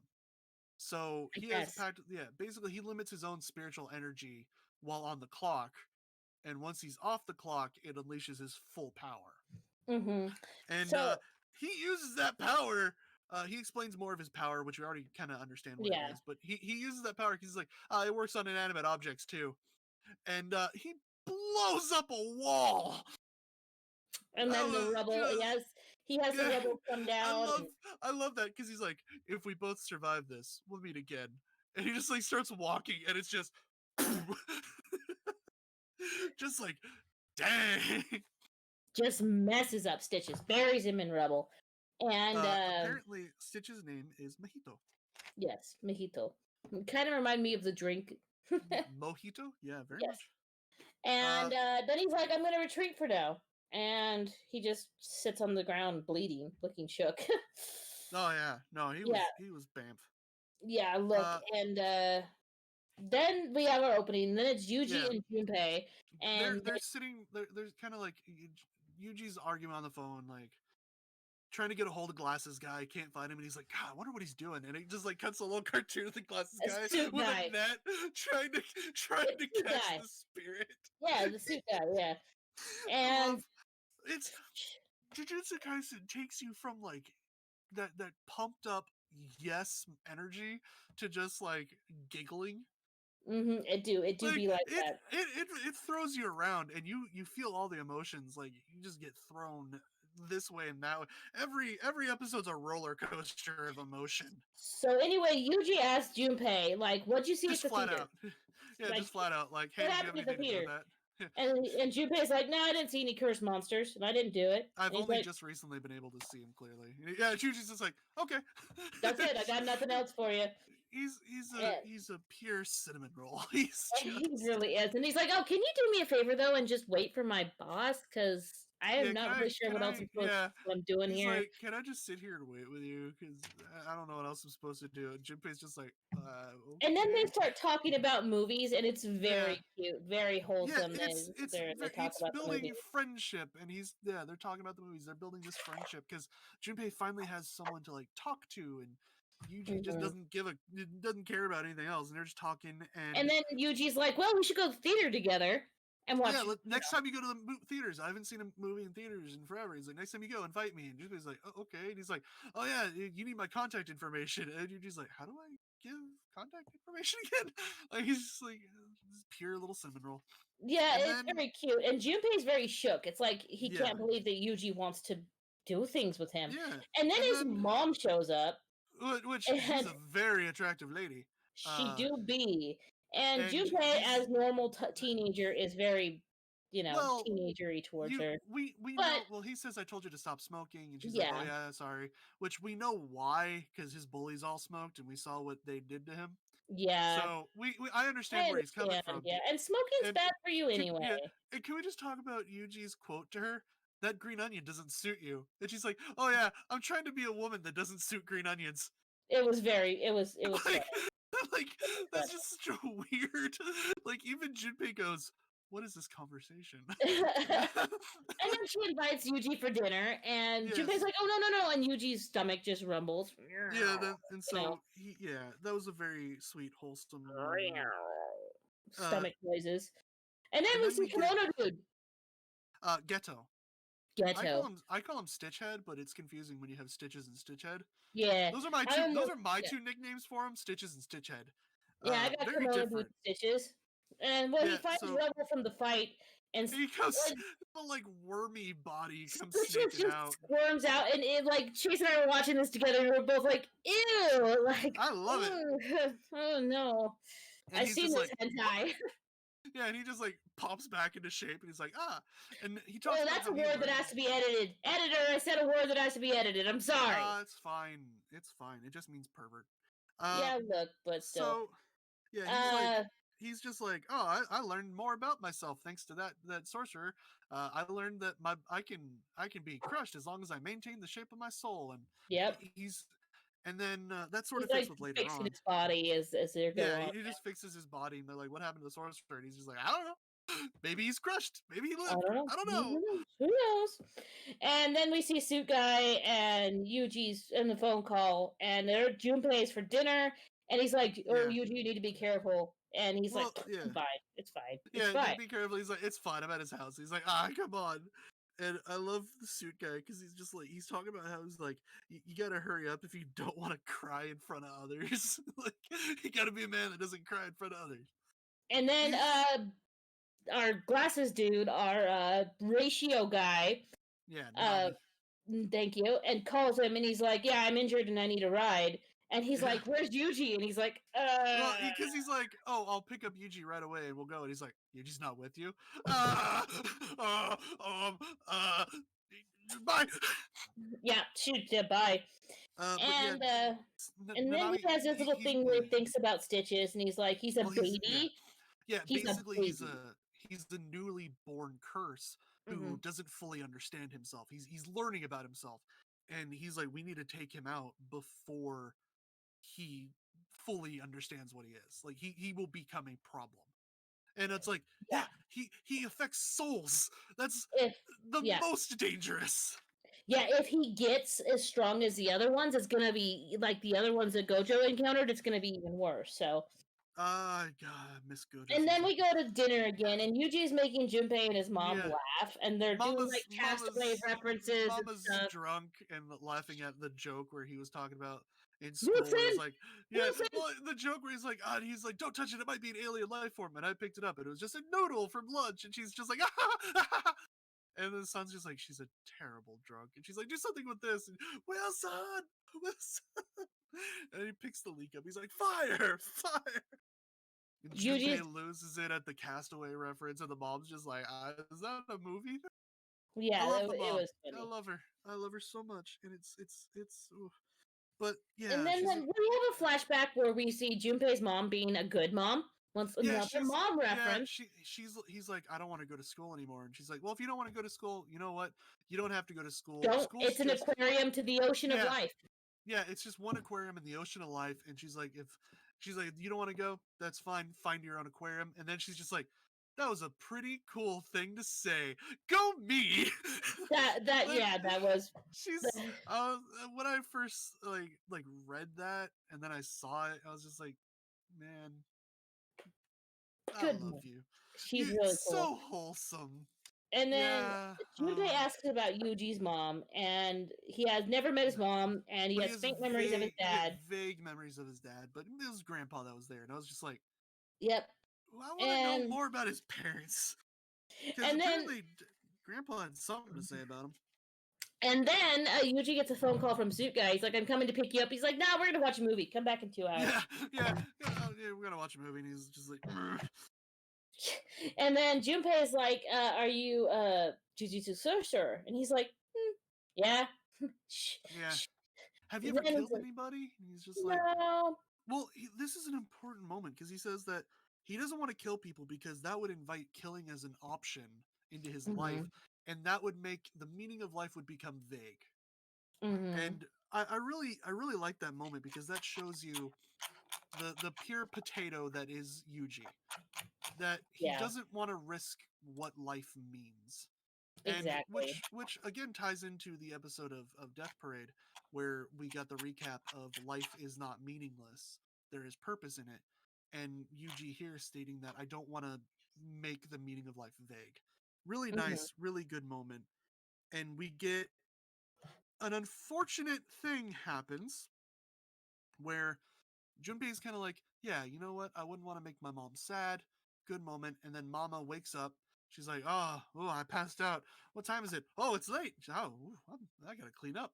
And she looks down and she sees a finger, one One of of Sukuna's Sakuna's fingers. fingers on the table. And then the weirdest, grossest curse with a ton of meaty lumps around it shows up behind her. There was also, like boobs and just wiggly That's why I arms. said meaty. I said No, meaty no, lumps. boobs I is not wanted a to. swear word. It's a body part. It It's not a was swear word. a Never say it. circle all around it. Oh, it was weird. And then we get another cutaway to a report, the typing of a report that she was found in her bedroom, on her bed, under a blanket, missing from the waist down, but with ice packs put all around her waist. So we know Yep. Junpei found Mama, and we get uh, a little flashback, or well, he talks about how he had no black clothes, so he just kind of like went into his mom's closet and grabbed the first black thing. We get a scene with with not with Nanami and Yuji's upset because he's not going to be able to help, and he's like, Yep. "It's just because I'm a kid and I don't want to do that." And Nanami tells him one of the greatest things. I think Nanami, if we do a best teachers topic, he is up there. Where he tells him, he's like, I want you to be a kid as long as possible. I want you to be innocent. Yeah. and he tells him being a child is not a sin. Yep. Like, don't put this on yourself that you can't help because you're young. That's not a sin. That's nothing against you. That's just the way life is. And it's just such a great teacher moment where he recognizes his student's frustration and he gives him that it's not it's okay that you can't help. It's okay. And so we move on with Mahito talking to Junpei. Is like, oh, it's a Sukuna's finger. It's a terrible cursed object. It fights curses. And so only someone who's rich and has well connected could have gotten something like this. Yes. Who could it possibly have been? Yeah, I wonder who it was. I wonder who could have done it. Then we go to a school reward ceremony. Yeah, and everyone's the there, bully, and his bullies are there doing bully stuff. The bully gets an award, and he's bullying the guy on stage as they he's got getting him his the award. And he's like, "I told you just to write anything, not to get me an award." Mm-hmm. What do you want to die? And I'm just like, "Jeez, you are the bulliest bully to ever." Bully. And then Stitches and Kimono Dude are outside, and they cast like a veil. The veil that we saw already. We saw it being cast by the mirror. Or the window. Sorry, they're called windows. Yeah. And so then, they're like, it only allows certain people in. He's like, we also hear that Stitches wants Yuji and Junpei to fight, forcing Yuji to give Sukuna dominance, and Kimono Dude to make a pact to give Sukuna dominance. Yeah. Yes, and we also find out the Kimono Dude is controlling and placing all the fingers strategically. Yes, he wants the school to get them. That was his goal, and I think that's because he wants them to go to Yuji, because that would empower Sukuna. Now, let's get to the end of this before I give you my theory on what might happen. And you can't really join in theories because you already know this part, but you know. So all the kids collapse. All the kids collapse. The teacher's like freaking out. Junpei comes in and he's telling the teacher to like, you better pay attention. And he shows off that underneath his hair is all of these cigarette burns. And he's also, where did those come from? Were those cigarette burns? Yes. I had no idea what those were. The bully smokes, and he constantly was putting things towards him. Yes, and it wasn't. He was talking to. I thought he was talking to the teacher, not the bully. No, he was talking to the teacher when he showed him. He talked to the teacher when he showed him the scars, and he said, "Pay attention, watch closely." Okay. That's why you have the whole thing where he's like, "I told you to stop smoking those." It's because of his bullies. Wow. These are things you infer. You have to infer it because it's not directly stated, and I like that. Gotcha. And then those were beautiful. He uses the force and forces the bully to apologize. He lifts the bully in the air. He lifts him in the air, and you see he starts like getting this like purple lines over his body, and he's like, "I don't have the power to make you tell the truth, but I can torture you." It's like, and Junpei shows up. Or not Yuji shows up to Junpei doing this, and we see that behind Junpei is a jellyfish that's holding him up with a tentacle. And he's like, Junpei's like, stay out of this, and that's the end of the episode. Stay out of this, sorcerer. And then we have the ninja scroll, which was just like a fake next time. It was like a Cooking Wars charity thing. It was about like cooking and like when we watched, we actually had to like rewatch it. Like, what the heck was that? Yeah, it's because we get the next time after that, like what really is gonna happen. But I love the false next time on Jujutsu Kaisen. Yeah, it's like hunting in the fields and flowers will win the day. In autumn, yeah, in the fields and flowers, autumn. I don't know, but it was Chase says you saw the part where Junpei got those scars from his POV. Yeah, exactly. You didn't get directly shown what exactly happened, just that it was coming towards him. That's what I liked about it. It was a little, it was a little, but what's your theory real quick before we move on? I think that Junpei is gonna, if not already, gonna get another Saikuno finger, and it's gonna be two Saikuno vessels just head to head. And I also think that Yuji's gonna be forced to kill Junpei. And unfortunately, and it's gonna be like Yuji versus the Saikuno inside himself, and the Saikuno inside of Junpei, and he's gonna be forced to kill Junpei. And we already know Yuji doesn't want to kill anyone. We already know Yuji likes Junpei, and it's gonna just be like a what? Oh no, sad kind of thing going on. Now, unfortunately, we are not going to be able to finish the first season of Jujutsu Kaisen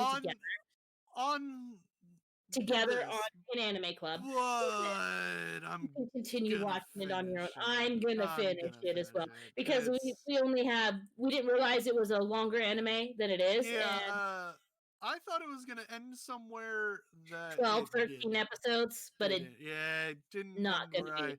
I thought it was going to. It's gonna be a full 24 episode season.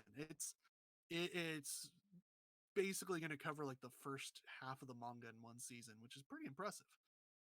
So yes, so we will watch the 12th episode next week, and then after that, you guys can watch it on your own. I hope you will. I know I will, and DC probably will. I'm gonna wait for the dub. Dub's catching up. I'm gonna wait for the dub.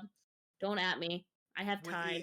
If it ends where I think it's gonna, you're definitely gonna want to watch episode 13. Just say that. Ooh, very cool. But anyway, Chase, you're gonna love it. You're gonna love it. Now, hopefully, you haven't seen the next episode, Chase, because I know where it goes.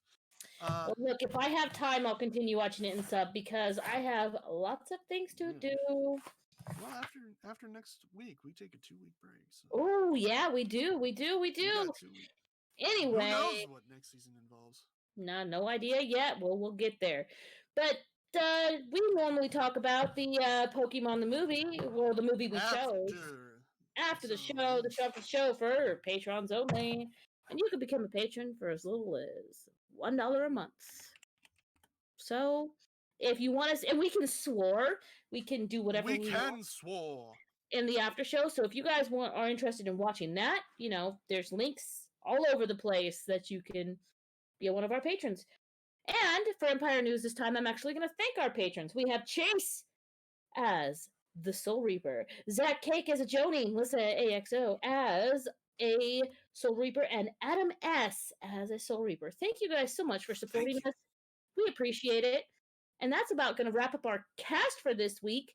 Come back for our exciting conclusion next time on OtakuCast. I can't do it. I don't have... Next time on the OtakuCast. We come to our exciting conclusion. Will Chiyuki go to the void or to rebirth? Will Yuji and Junpei fight? Who knows? We shall see. Dun-dun! There we go. Anyway, guys, everyone, thanks for being here. Thanks for watching. We'll see you guys next time. See you later. Bye.